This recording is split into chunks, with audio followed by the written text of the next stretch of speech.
So everyone knows what happened on September 11th. It was a Tuesday, September 11th of 2001. A similar incident happened at Pearl Harbor when the Japanese bombed us. This day will forever be remembered. Now, veterans usually want to know what's going on with their soldiers because they themselves know what's happening in the incidents. And so during Bush's term, he decided, since there was so much going on, that he was going to take soldiers out and bring them home. So in this speech, I'm going to inform you about the soldiers in Afghanistan. First, I'm going to tell you about the repeated deployments, the increase in suicide rates, and also the injuries that they get during the war. So first off, during the deployments, U.S. Army Surgeon General had said that mental health problems increase during deployments and how many you go on.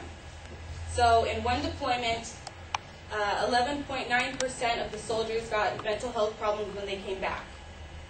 On 2 deployments, it was 18.5%. And on 3 to 4 deployments, it was 27.2% had received mental health problems. Now, with this, it's such a big problem because they come back and they can't cope with society. Now, an article by Nancy Sherman, who said the guilt they carry, on April 2010, had said, studies that were given out to the public for post-deployment, the soldiers were substantially disqualified and mentally were not mentally prepared to go back in for active duty, but were sent anyways. And in between deployments, they have a short time between getting ready to go out again and spending time with their families and friends to get themselves back together and kind of cope with everything. And with that, I'm going to kind of talk about the suicide rates, which is related to the mental health problems. So with that, an article by many authors, a couple authors such as Barbara Rojic, wrote the effects of, this was Lizette Alvarez, and she wrote, Army data shows rise in numbers of suicides. And this was written on published February 6th of 2009.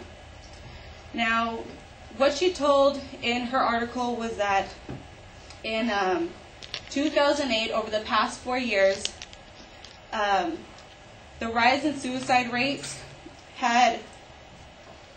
were higher than any other in the last 3 decades. So with that, not only are mental health problems helping with this, but it's more than ever. And in March of 2009, there were a high suicide count, which is the highest month ever, which was tabulated. In March of 2009, the suicide count reached over to 24 people. That's the highest it's ever been since the Army started tabulating in the 1980s. So over that period of time, not only has suicide rates gone up, but just from this war, people have started to not get the help they need to kind of mentally get themselves ready, or to mentally cope with the problems that receive from the war and the killings and everything. And with that, Lizette Alvarez also said in the year of 2009, at least 128 soldiers committed suicide. So in just 1 year, it was 128. Not only do we need to give them the help they need, but they're also not receiving information to go and find it. When they come back, usually people kind of give up on them, somewhat of their family, because they don't know how to kind of help them get back into things. And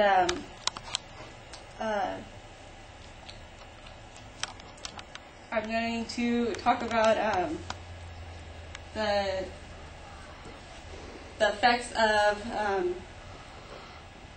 common injuries in soldiers. And one of the most common injuries is called TBI. It's called traumatic brain injury. It is a blunt or penetrating injury to the head that disrupts brain function. As you can see there, this is an x-ray of a person who had TBI, and the black spot is actually where brain matter is missing, which obviously kind of makes you mentally disabled. In an article with an author of Ann Jones and a few other authors, wrote the Brain Traumatic Injury Hospitalized U.S. Army Soldiers. They stated that with brain traumatic injury, you will constantly need daily help. So I've also read an article about a man who had gotten TBI, and when he came back, he was unable to comprehend things, couldn't put things together. He needed help with understanding plots in movies. So say if there's an ending and you know what's going to happen, this man didn't know. He couldn't put it together. And over the past 6 years, he's taken over 30 different medicines to help this, and has yet to receive any beneficiary help, and it's actually gotten worse over the last 6 years. Now, with that, during a 10-year period through January 1997 through December 2006, 110,372 people had one TBI-related medical encounter. And with that, 15,392 military members